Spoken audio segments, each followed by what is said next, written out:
Hey there, and welcome to, I can't quite believe we're already there, the last session of day two. That seems a little bit crazy to be saying already, but here we are.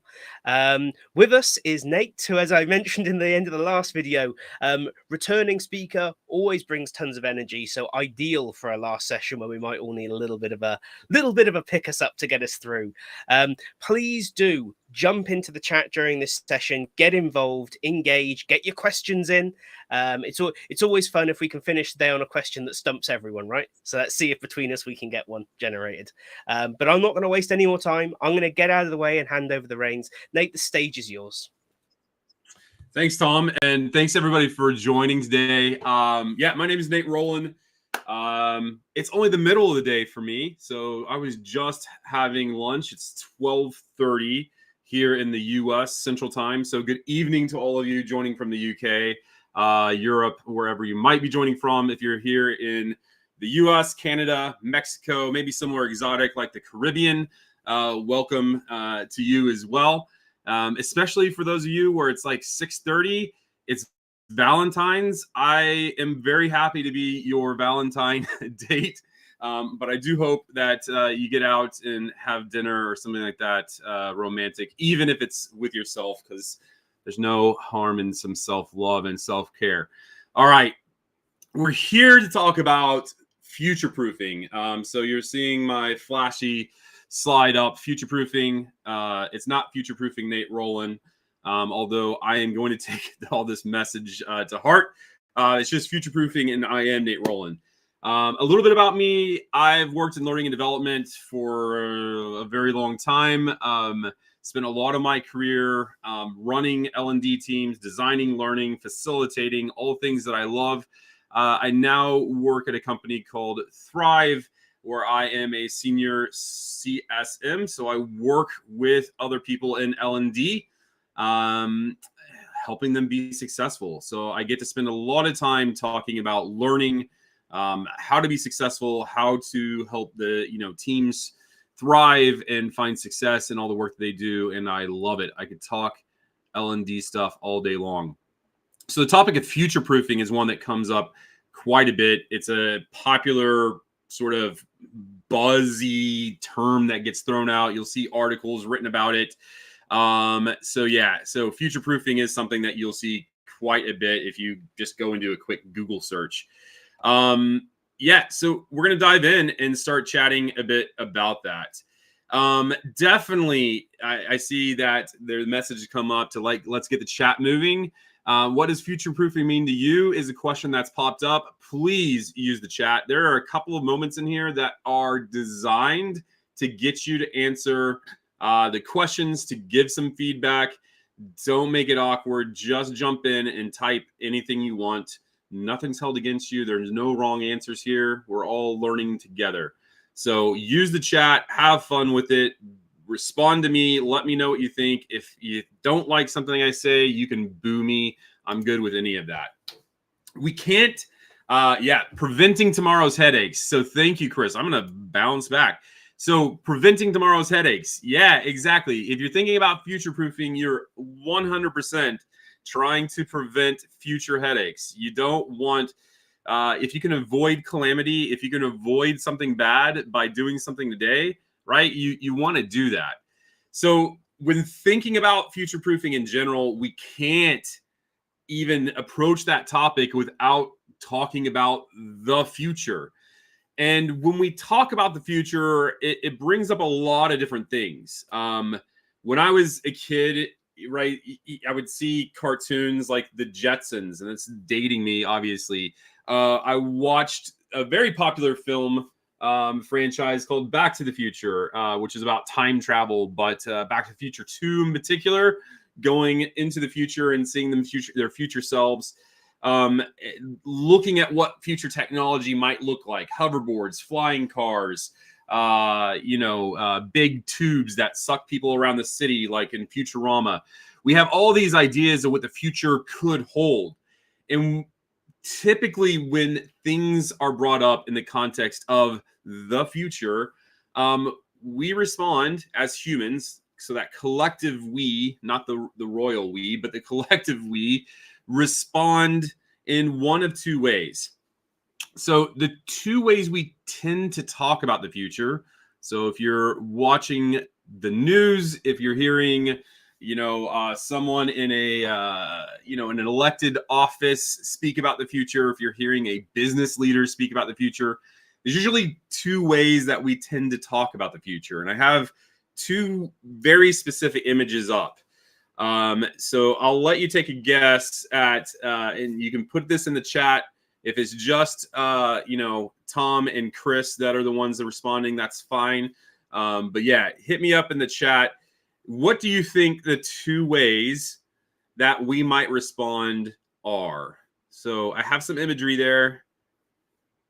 Just give you a moment. There's a little bit of lag with the chat, so give me a second if you're typing. Okay. Everything is awesome. You are headed in the right direction. Absolutely. What might the other way we talk about the future be? Excitement or fear from Carbon? Yes. Yeah, excitement or fear. Very, very good. Excitement or fear. The end of the world is near from Alex. Yeah, exactly. Now you're on it. Okay, so very, very good. Thank you for responding. Thank you for sharing that. You're absolutely right. So I have a word in Japanese coming up on the screen to talk about the first one. Alex, you said the end of the world is near. It is that fear, Carbon, that you're referencing. Is the Japanese word is kaiju. And kaiju is this term for this giant monsters that we've seen, like Godzilla. So I have some images on the screen, and when we're thinking about the future, there's definitely that the end of the world is coming. It's a giant monster. It's going to destroy everything. It's going to destroy society. It's going to, leave people weeping and crying, and it's an apocalypse. So people view the future very much like a giant kaiju, a giant kind of city destroying monster is going to come and take everything away from us. So that's one camp, and you'll definitely hear them. You'll hear them on the news. You'll hear them, or you might read articles that are written by people that fall into this camp, and they are petrified of change. They're petrified of the future. But there is the other side of the coin. I think, Tom, you literally nailed it and took it away here. And that is the everything is awesome camp, where people view that anything that's new, anything that's change and coming up is awesome, amazing. And it's the opposite end of the spectrum. It's going to change the world. It's going to make the world a better place. We're all going to be holding hands and, drinking a Coca-Cola. Another really old reference. I'm going to stop with those. But yeah, everything is awesome, right? Everything is going to be great in the technology or the improvement or the plan or whatever it is going to make everything so great and fantastic. So when we hear conversations about the future, we're usually hearing it through these two perspectives of everything is awesome or everything is coming to an end and we're all going to die. So we're going to play a game really quickly, and it might only be a couple of you that are doing this. So I'm going to pick on you. So AI is a topic that people love right now.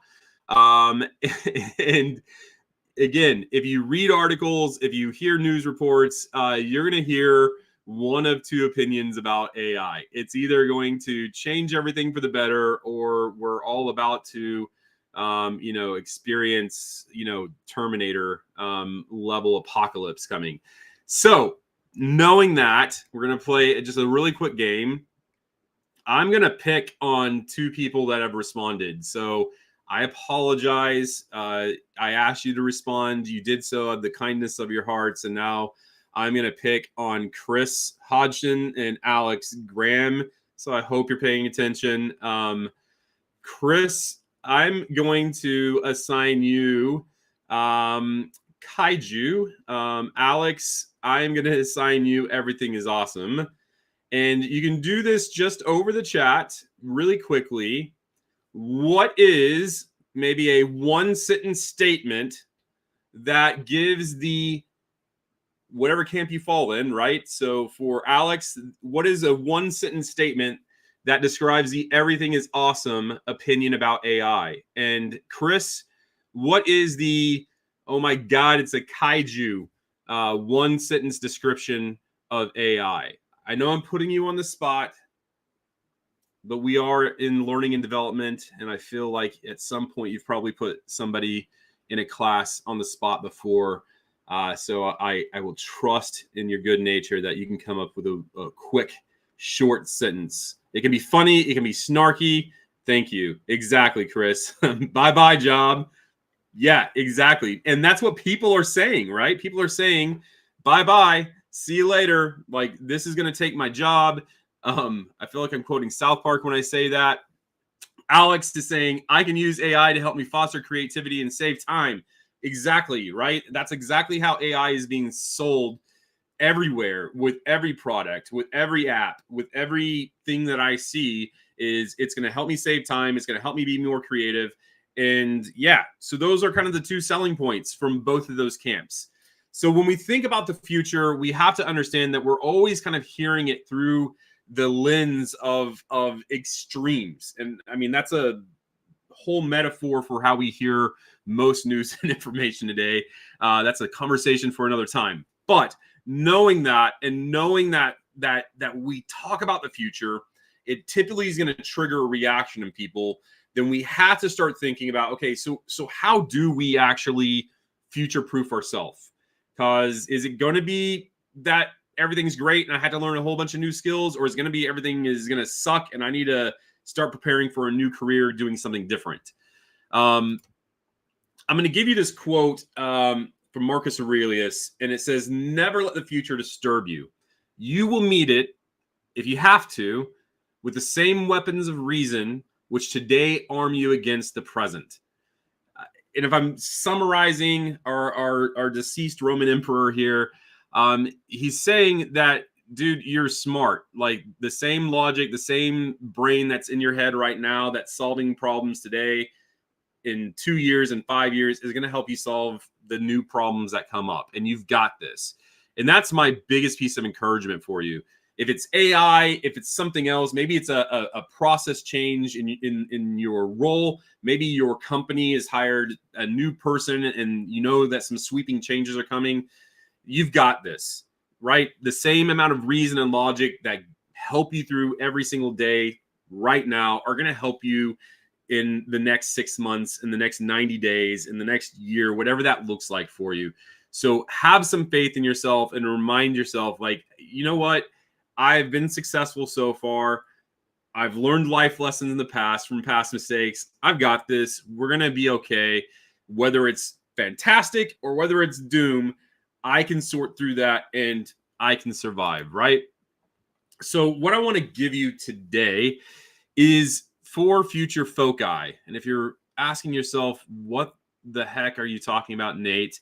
Foci is the plural of focus. So instead of saying 4 future focuses, I went with the correct word of 4 future foci, which just sounds weird when you say it, but hopefully maybe you'll remember that. There's 4 future foci. There's 4 things, 4 areas where we're going to focus on future-proofing ourselves and developing kind of a game plan to future-proof our teams as well. So the first one, the first foci, the first area of focus is to future-proof your mindset. And I'll go back to the Marcus Aurelius quote. We're starting there with starting to just have that moment with yourself where you realize, I've got this. I'm good. I own this. I'm successful today. I can be successful tomorrow. Whether things change for the better, whether things change for the worse, I can do this. I can navigate through it. I can be successful still.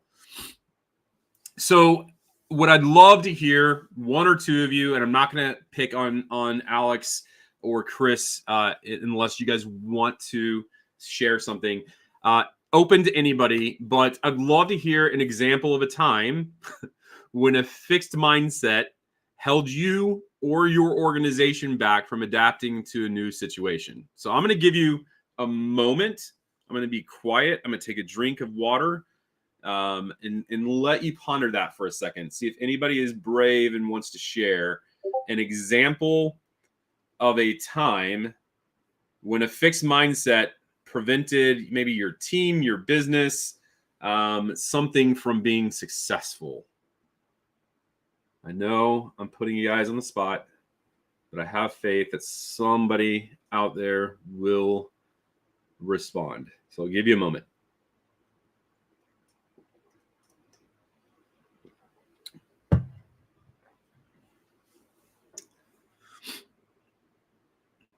I'm naturally not a person with a ton of patience, but I always have to remind myself to give people time and space to answer. So I'll give you another couple of seconds. Ooh, Alex, all right. Maybe not your org specifically, good.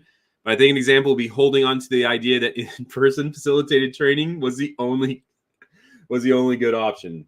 Kudos, yes. I think there are a lot of organizations. The last business I was in, I know we had to pivot hard. I was in the role for like 3 months when the pandemic hit, and they hired me for a lot of transformation in how we did training. We went to virtual. Everything went virtual. It stayed virtual. We were successful with it virtual. But as soon as that opportunity to be back in person, regardless of any thoughts towards cost, expense, time, etc., oh, we got to be in person, right? So yeah. And I'm sure that pre-pandemic, there were lots of businesses that were hurting because of that demand, that it was the only way to get stuff done. Yeah, so agree. Your org is determined to do in-person teaching. Yeah, and listen, I love facilitating. I'm talking right now. I mean, this is virtual, obviously, but if I could be in person with you, I love it. I enjoy it. I do get like the perception around it because I enjoy it in working in person to ensure productivity. Exactly. Yeah. And so, like I said, I get it. I understand why people have kind of an affinity to it. But we all know, right? We're learning professionals. There are so many other ways that people can learn that might actually be more productive, more valuable, actually create knowledge retention. And ultimately, what I think we all want is create behavior change. Yeah, if they can't see you, you're not working, right? And that's when, everything started tracking kind of our keystrokes and all that fun stuff, right? So yeah, so if the fixed mindset can really hold us back, and there's a lot of businesses that are struggling right now. Here in the US, like as I drive around, like people are struggling with their game plan and buildings are up for sale. So I get that it's a big change. It's changed so much stuff for people, especially people who owned real estate, commercial real estate, but it wasn't like the writing wasn't already on the wall. Like this is virtual learning, right? We've used the term, or I've used the term VILT, virtual instructor-led training, has been a thing for a long time. E-learning is not new, right? These, watching a video is not new.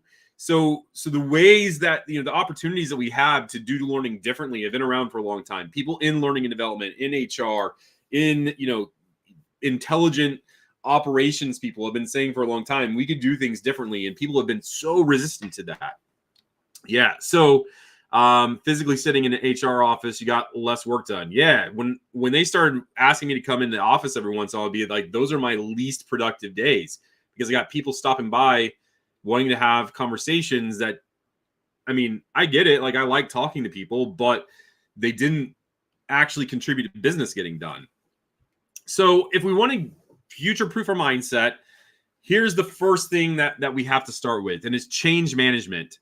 So I'm going to give you just a really, really high level thing. If you're working with a team, you can Google this. There's an infinite amount of resources out there on change management, from like full-fledged programs you can adopt to sharing a Harvard Business Review article like I'm doing here. You can get content on change management, and I'm very confident that many of you have probably created content on change management. But this is where it starts. It starts here at looking at change management, focusing on your values instead of your fears. So what actually do I hold dear rather than what am I scared of? Accepting the past, but fight for the future. And I think the key thing here is don't expect stability. We are never going to be at a point when things are stable and back to normal, because I think that is just a myth in general. And the sooner we can get to kind of grips with that normal and stability aren't really a thing. Markets are always fluctuating. Whether you're looking at like the prices of homes, whether you're looking at currency or anything, right? Like stuff is always fluctuating and always has been fluctuating. We can't control natural disasters. We can't control pandemics. We can't control so many things, right? So we can't expect stability. We have to learn to sort of be someone that can focus on what's actually important. So what do you value? And this goes to kind of two levels. As an individual, so I'm speaking to you today, what do you value? What's important and significant to you? Stick to your guns on those things. And then if you're leading a team, what's valuable? What's important for your team? What are those values that you have? Or what are those company values if you're talking to business leaders at an even higher level? What are those values that are critical for the business? And let's focus on those. How do we enable those? How do we lean into those rather than always talking about fears and worries and stuff like that? The next area for mindset future proofing is grit and resilience. When I talked about change management, pick anything, go with anything, run with your gut feeling. And I'm not saying specifically you need to like copy this HBR article. However, with grit and resilience, go watch this TED Talk by Angela Duckworth. She has a book on grit and resilience. She has a grit kind of assessment. I will be a bit more prescriptive and say, like, check this out. Look into this specifically. I think this is an area where we all can continue to improve and continue to build upon is how do I become resilient? How do I become someone that can stand firm when things around me are shifting? How can I bounce back when I fall down? Because those things are going to happen to us. So I would encourage you to kind of check that out. The TED Talk is obviously free. The book you can find on Amazon or at a used bookstore.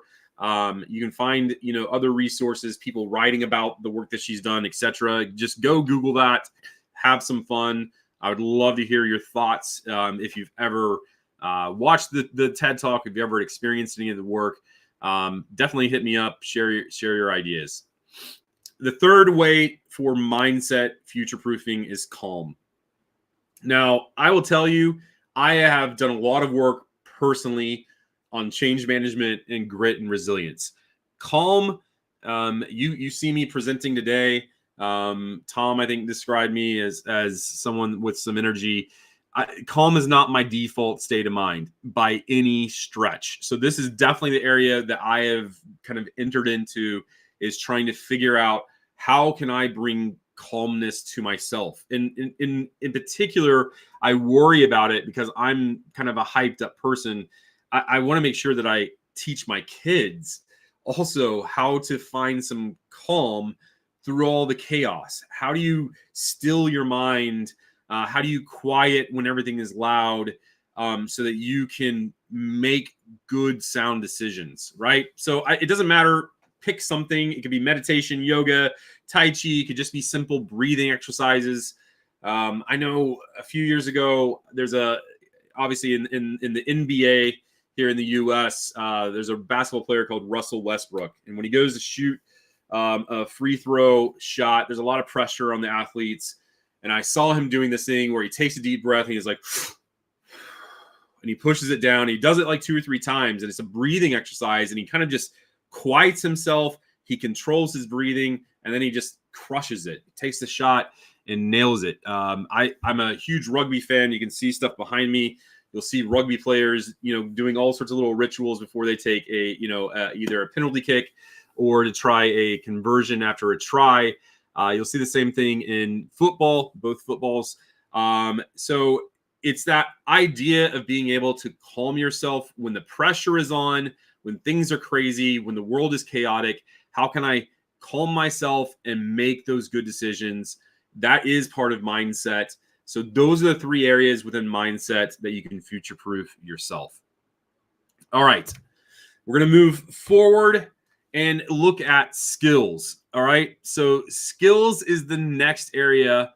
So I said there was 4 future foci. Mindset's number 1. Skills is number 2. There's a screenshot. I told you I worked for a company called Thrive. Not here to sell you anything. This is just a kind of a screenshot. I built a fake team. Part of our platform is we encourage skills and skill boosting. So I have my team there: Son Goku, Voltron Go Lion, James Bond, Scary Spice. Yeah, you'll see a whole lot of fake names, but it's just a little snapshot of like how I use that to skill boost my team, because skills are really, really important. And giving your team or giving yourself goals around skill develop. Yeah, it is a very good team. They're very successful in what they do. But having that focus on yourself, so setting goals for yourself, saying, I want to improve this skills, or setting, goals for your team members and saying, hey, I want your skill set. Maybe it's e-learning design, or maybe it's facilitation. I don't know what kind of teams you guys manage, if you are managing teams, or maybe it's yourself, but setting those goals, being clear about it, and providing help to help people improve their skills, I think is so critical. Here's a quote for you. This is coming from research done just, I guess, in 2021. So, but just as the experience the pandemic has spurred sweeping changes in other aspects of our lives, it has affected this too, expediting the pace at which some professional skills become out of date by more than 70%. Again, this stat, I think if you're working in learning development, possibly if you're working in HR, it shouldn't have been alarming to people once the pandemic hit. And since, we've kind of come to the other side of that, it shouldn't be alarming that that's the pace at where skills are changing. I remember, stats around like my father's generation. You might have to learn a new skill once every 30 years. And if I go back and like I've had some conversations with my dad, it's like, yeah, well, computers were introduced. And then, his other comment was then we could, do stuff electronically when the internet came out. So for him, there was like 2 moments in his career where he had to kind of pick up a new skill. I think if we all had a conversation right now around that and started talking about all the skills we've had to develop, I think that list would be immense, to say the least. So it's changed. It's changed. And if you're working with people who have a really outdated mindset around skills, people are getting left behind, and people are feeling that they're being asked to do work that they are not equipped to do. So skills and a focus on skill development, I think, is critical. So I'm just going to ask this question again. You can use the chat to answer this. And the question is what is a new skill that you or your team had to adopt during the pandemic? And I think I know what some of the answers are going to be. I'm curious if anybody can surprise me here. I'd love to hear something shocking, but I'll take any answer any of you are willing to offer up. But just type it in. It can be 1 or 2 word answer here, response.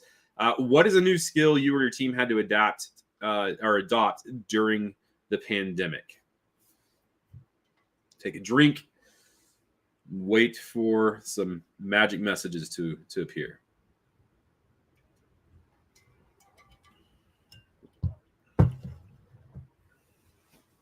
Virtual interviewing and facilitation. Yep.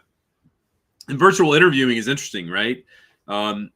Body language is harder to read when you're just seeing people in a square. I've been asked before, like, why, I have colleagues and people I've worked with in the past that, the camera will be tighter on their head. And I actually try to give space so you can see a little bit of a little bit of extra body language with me, because you can see it, and like Ricky Bobby a little bit, like I don't know what to do with my hands. I talk like this. I'm an animated person, and I want that to come across when I'm talking to people virtually. Increased our virtual facilitation presence. Yep. Yeah, and it's a different skill set, right? Like me asking you to type something in the chat rather than me saying, yeah, raise your hand if you experienced this before. Okay, I see your hand raised, Bob. Bob, tell me about that experience, right? That's it's a different skill set to facilitate and manage a chat and reactions or whatever the technology allows. And yep, Carbon, exactly. Having to coach people that maybe aren't up to being coached. So our skill sets had to change quite a bit. Let's see, Alex saying, I know our engagement team had to shift how they celebrated employees. Yep. More gifts sent to homes and less free donuts at the office. Yeah, I mean, you have to think differently, right? It's easy if you're all in one place. It's difficult if you're all spread out.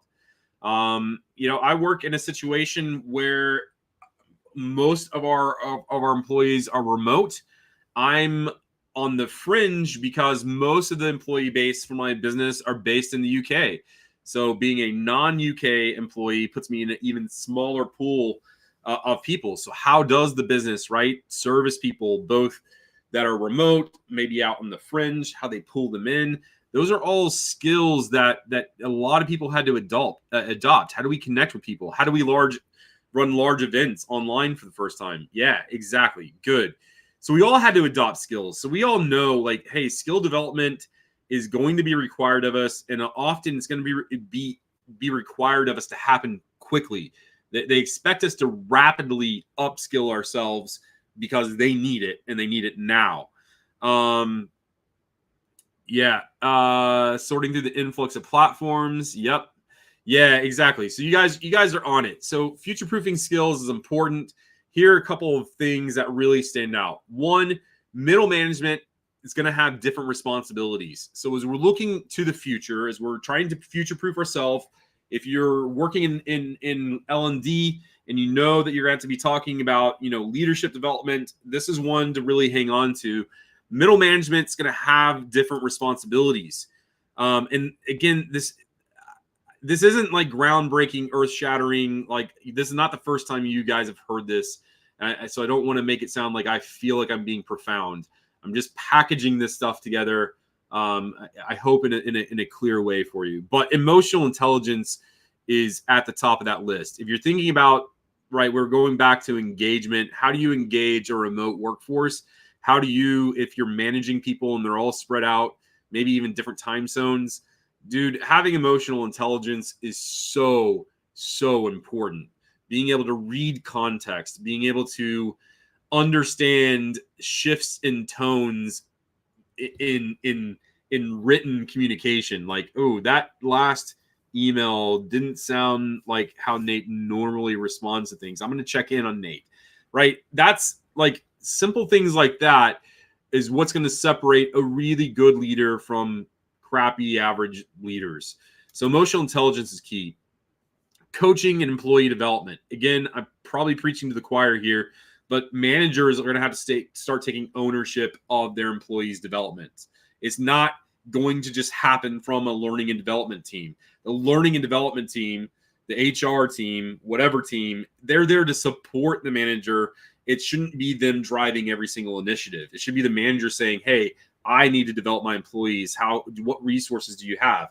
How can how can you help me out, to help my employees out? They have to start taking ownership of coaching and development. More than a quarter, so 26%, if you're a mathematician, of employees said that their managers did not support their professional growth during the preceding 12 months. That's a stat from Degreed in 2023. And that is a really sad stat, that more than a quarter of employees don't think their managers like help them develop or grow as a person or a professional in the last year. That's a stat that should really shock us, because that's how I kind of feel about all of these sort of reports. Like, if a quarter of people are saying that, like, I'm sure that sentiment is actually larger than that. Or they feel like they maybe half get supported, but they have to take the initiative, and maybe their boss just like kind of signs off on it, but no one's pushing them to grow or develop, right? So that's a stat just to kind of hang out there, that it's really, really important that we put a focus there.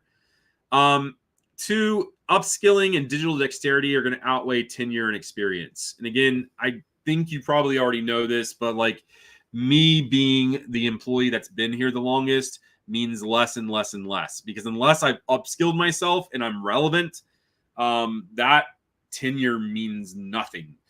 Because when things change, you're just the dinosaur hanging out, taking up payroll. And unfortunately, that's the world we live in.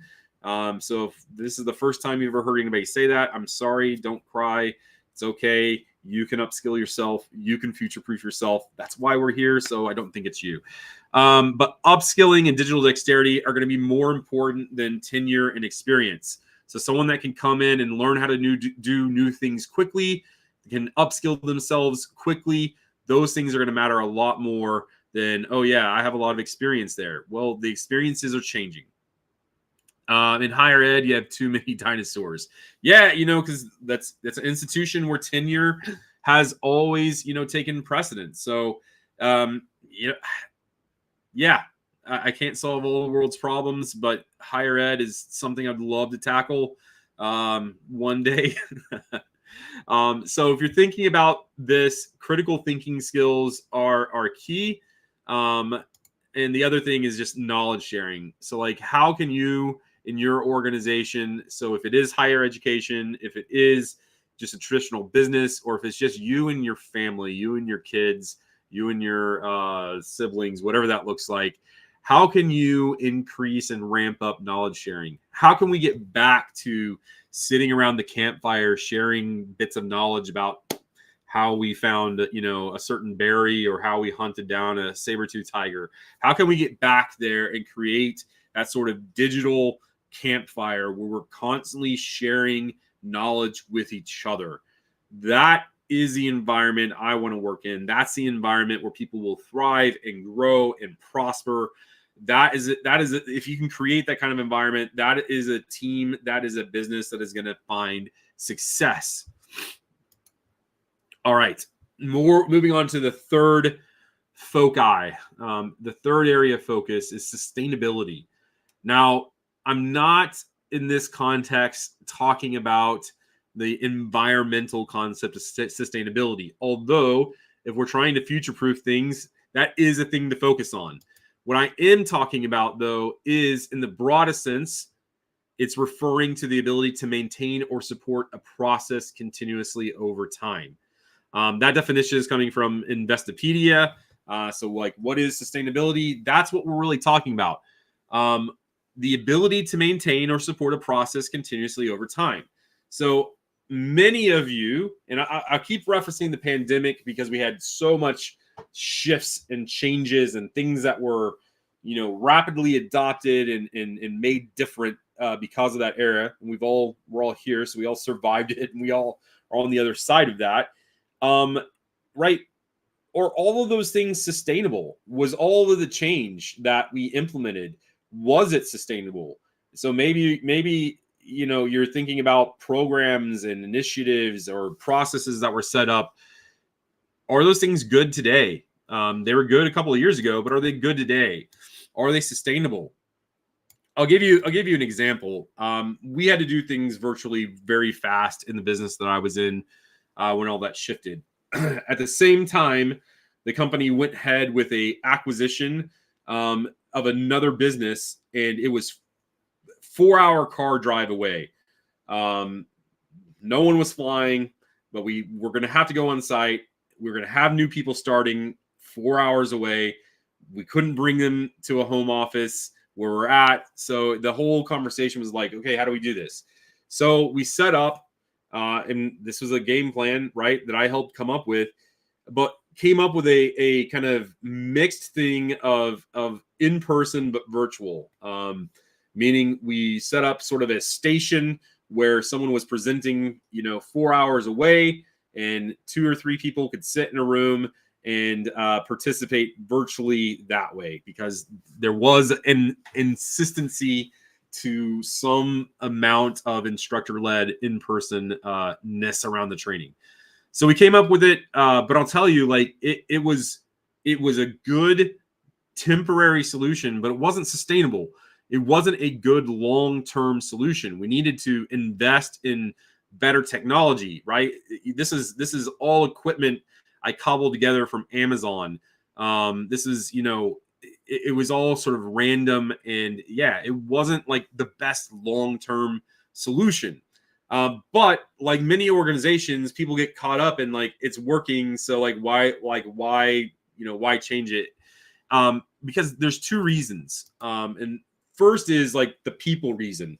So if something's not sustainable, and I'm not going to wait the 10 seconds, but you can type this in. If something's not sustainable, what happens to people that are having to do that process, or having to carry out, that initiative that's unsustainable? What happens to them? So you can type it in over the chat. I'm going to keep talking.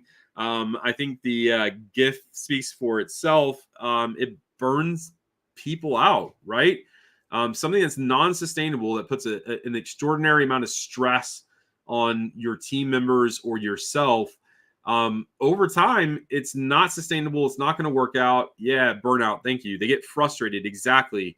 So yeah, people are going to get frustrated. People are going to quit. People are going to leave, because in the back of their mind, they're hoping that all those little comments they make about how things could be improved, that at some point someone would have adopted some of those or changed it, because yes, it was a good temporary thing. Or maybe that initiative was actually a great initiative 5 years ago or 10 years ago, or even 2 years ago. Maybe it was actually really well thought out and really good. But if it's not sustainable today, it's not sustainable. Because the other side of that equation, sorry, let me backstep 1 second. So the people that's processes, procedures, strategy, and expectations. Many of us are being asked to do more with less, right? Those sorts of things, right? Those will burn people out. The other is just like the solutions. And sorry, we're talking about the cost. Like when I'm referencing back to those solutions that we came up with during the pandemic, they were costly. They weren't really designed with cost management in mind either. So over time, you were going to start leaking money if that was your permanent solution.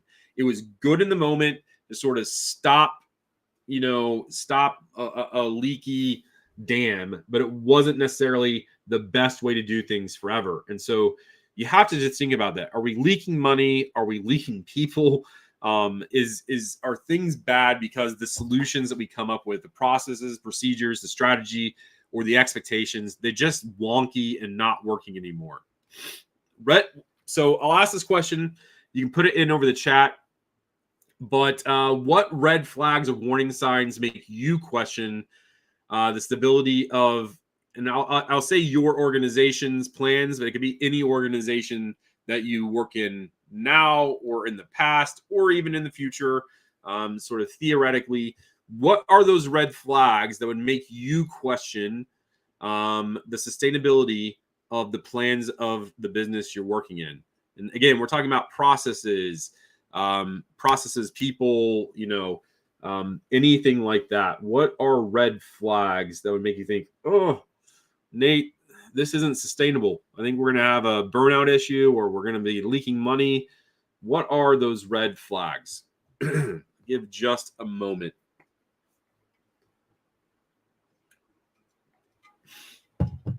On the fly content creation. Yeah.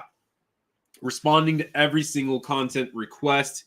Eventually you get a crazy massive catalog of training that no one can manage or keep updated. People quitting. Yep, absolutely. That's what people do. They'll let you know quietly, and then they're out. Introducing brand new technology. As much as I love playing with new toys, there is a learning curve for 30,000. Yeah. Not factoring in, and I think Alex has a really good point, like not factoring in the learning curve, saying like, hey, we're going to do this change, we're going to do it now, and it's going to be live tomorrow. That's not sustainable. You're going to have some people really stressed out, especially when it changes the way you do things. So yeah, exactly. You guys are on it. Those are red flags. If you guys see any of those stuff, people quitting, info dumping, on tons of info, requests for content creation, technology being used as like the solution rather than it supporting the solution. And I want to be really clear about that. Technology is not the solution. Technology should support the solution. Because technology in and of itself is not going to fix anything. It's what you do with technology. Technology, by definition, I heard this somewhere. The first time someone picked up a stick to knock an apple out of the tree, that was technology, right? So the stick wasn't going to do that on its own. I had to pick up the stick and I have to hit the apple out of the tree. So yeah, so technology for the sake of technology isn't going to change stuff. So if you're not given the time space to deal with those changes or to learn the technology or to become adequate or skillful or God, forsake, we become masters at using it. Yeah, if we're not given that kind of time, yeah, we're gonna burn out. Yeah, not funding technology upgrades, so ends up being once and done. Yeah, so then you end up, 3 years down the line with something that's obsolete. That's kind of the other end of the spectrum. So future-proofing, the fourth and final foci. If you want to future-proof yourself and your team, experiment. Be like Doc Brown here. Get the jumper cables out, hook it up to something, and see what happens. Experimentation is key if you want to be successful long-term. You got to be willing to play around, see how things work. A good example of this is the story of Booking.com. Some of you may have heard this before. If not, look it up, because this is just a quick quote. But there are 1,000 experiments running at any time. To put it into perspective, there are more versions of the Booking.com website live than there are humans that have ever lived. So what this is referencing is Booking.com's approach to constantly experimenting and tweaking with their website to ensure that it is getting the best results, the best experience, et cetera, et cetera, et cetera. They are always constantly tweaking it, whether it's small changes, big changes. They're always running experiments. And I want to be clear that I'm saying they're not just changing it for the sake of changing it. They're always running experiments to understand human behavior, to understand how the technology responds, and they're getting that feedback, and then they're making the adjustments based on that feedback. So thinking about experimenting, why would we want to experiment? Well, one is data collection. So when you experiment, you should be analyzing what's happening and figuring out, did we learn from it? So maybe I take a small group of people, who would traditionally do instructor-led training, and I give them e-learning instead. And I record data on that. I measure, how quickly they get up to speed on their job. There's all sorts of measurements you can do. So I don't want to talk through all that, but collect data. That's a huge reason for experimenting, is to start to understand. Because if it does work, and if it is something that's good, right, you now have the data to go back to the organization and say, yep, this does work, and it actually does work in our organization, and here is the proof. So data collection is big. And the other idea around experimenting is the idea of continuous improvement. So if you've ever had to do like Lean Six Sigma, or have friends that are, you'll hear the word Kaizen, another Japanese term, but it's this concept of continuous improvement that's kind of at the core of Lean Six Sigma. But it's that idea of just, we should always be getting better. So the programs that we run should always be getting better. The way our teams do work, we should always look for opportunities to get better, to improve. When we look at ourselves, right, we should always be looking for ways we can improve ourselves. When I think about like things that I enjoy, like I have a 9-year-old and I have a 2-year-old, and I enjoy, spending time with my two sons.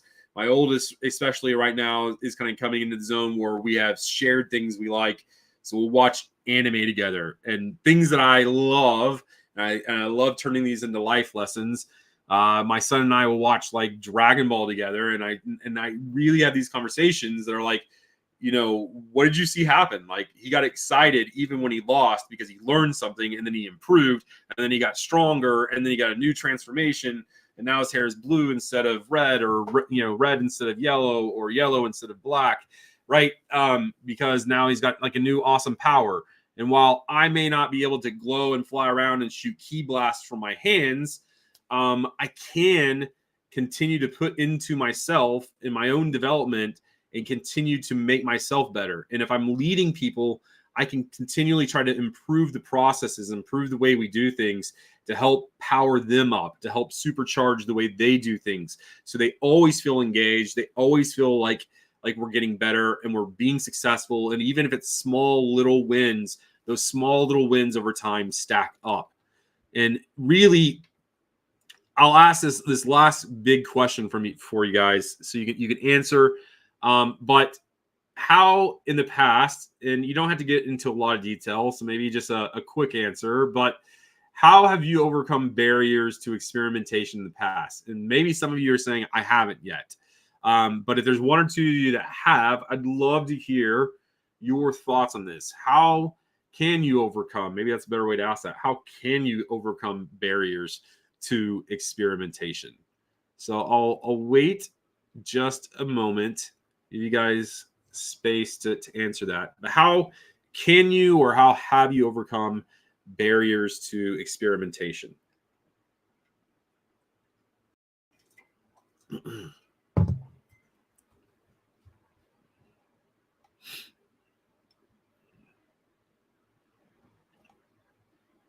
Have facilitated this one other time, and someone just shouted out, "Don't ask permission, just do it."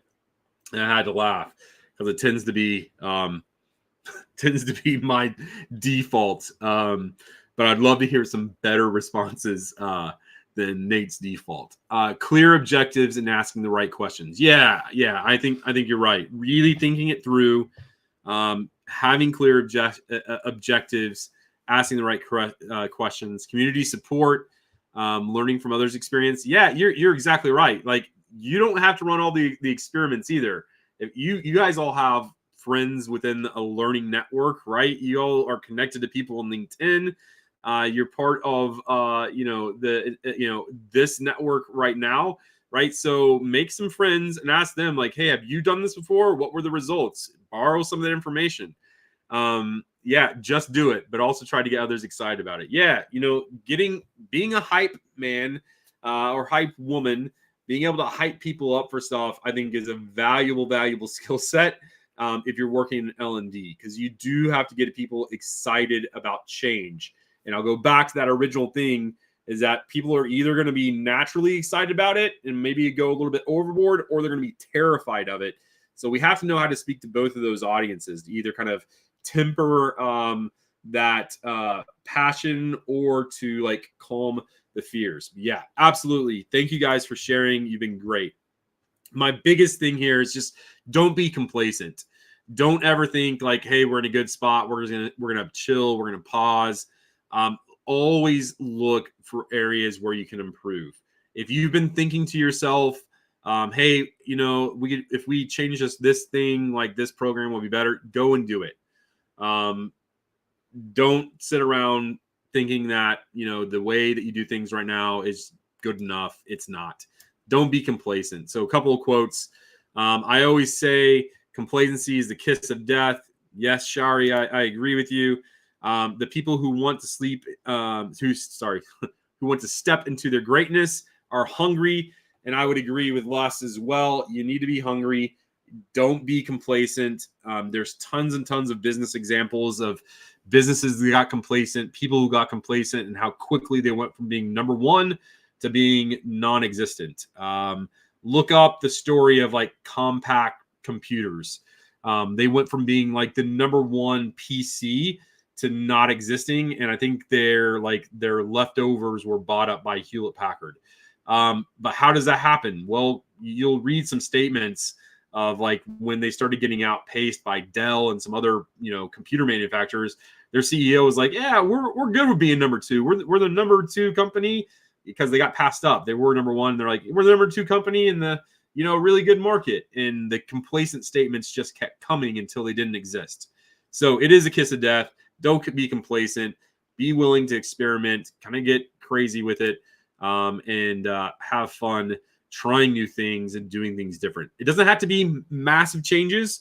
I'm not saying completely rewrite every single program. Implement small changes. Just keep notching ahead and stepping forward, even if it's baby steps. All right, so that's it. That's future proofing. There was kind of 5 main points. There's 4 main foci, but the first point is just know how you view the future determines how you prepare for it. If you're terrified of it, you're going to be running around like a chicken with your head cut off. If you think it's awesome, you may double down on things that you shouldn't double down on. So take a measured approach, find some calm. Do that by future-proofing your mindset. Do that by focusing on skill development, looking at areas where you can improve yourself. Think about the things that you're doing. Is it sustainable? Can we do some changes to save money, to reduce the stress and the load that are on the team members or on myself? And last is be someone that experiments. Be somebody that really thinks about how you can do things differently and better and make incremental changes. And yeah, ask some friends, ask your network, talk to them, get their feedback, ask them what they're doing well that works. Don't be scared to ask. And speaking of that, you can scan this QR code and you can connect with me. I would always welcome a message saying, "Hey Nate, sat in your conversation on future proofing, had a question about this. Can we connect and link up, do a virtual meeting or something like that?" I just like talking L&D. I like helping people out. I like seeing people be successful. So I will absolutely jump on a call with you. I will respond to a message that you send. I will be your friend. I'll be your LinkedIn connection. That's what I'm here for. I want to build my professional life as well. I want to have people that I can bounce ideas off of and ask questions of as well. So building my professional network is crucial to me. I hope it's crucial to you. That's how you can connect with me. Thank you, Tom. He just posted the link there also for my LinkedIn in the chat. I welcome it. Having connections, being a part of a community like this community, I think are incredibly valuable to you. So definitely, I would say double down on that. Build connections, make friends within the industry. Don't be scared to ask questions. Don't be scared to someone that you see does a really cool LinkedIn post or shares something. Don't be scared to hit them up and send them a private message and ask. If they don't answer you or they treat you rudely, they can go stuff it, because that's not cool. We should all be humble enough that we can help each other out and also ask for help. So thank you guys for participating today. Thank you guys for hearing what I had to share. I hope it was valuable to you. I hope that you take some steps to future-proof yourself, to future-proof your teams. And again, I would love to connect with you. Thank you to Tom. Thank you to this whole conference for so much just amazing loveliness that gets shared over 3 days. And Tom, to you for organizing it and all the hard work and love and care that you put into this, and the people that attend and the people that present. Thank you guys so much. Have a wonderful evening. Happy Valentine's. Put on a Boys to Men CD and romance somebody up, even if it's taking a hot bath by yourself and popping some champagne or a cold beer. Fantastic. Well, thank you so much, Nate. What a brilliant session to end day one with. I think there's a lot of appreciation coming in the chat, which is great. And I would just encourage you, if you've got questions, if you want to have a chat, do connect with Nate. Every conversation we have is always a blast. But that does bring us to the end of day two. Thank you all ever so much for joining us. Tomorrow we have got our last batch of, I think, about 10 speakers. and there's a closing session. I would encourage you, if you are interested in what the future of IDTX looks like, do attend that last closing session. There's an opportunity to kind of share some thoughts and maybe shape the future of what we do in terms of virtual and face-to-face events. But beyond that, thank you so much for joining us for day 2. Nate, thank you for wrapping the day up so nicely for us. And until tomorrow, have a lovely evening. iSpring is an e-learning software provider dedicated to streamlining e-learning worldwide. With a team of top industry specialists, they create tools that make e-learning both efficient and enjoyable. Their AI-powered course creation tool, iSpring Suite, and the iSpring Learn LMS are the top choices for thousands of instructional designers, L&D pros, and content developers. Crafted with the user workflow in mind, iSpring ensures a seamless experience for the creation of impactful learning content. Their website, ispringsolutions.com, offers a treasure trove of e-learning resources perfect for those seeking to boost their L&D career or elevate their organization's e-learning practices. You can check out the iSpring Solutions website using the link in the description below.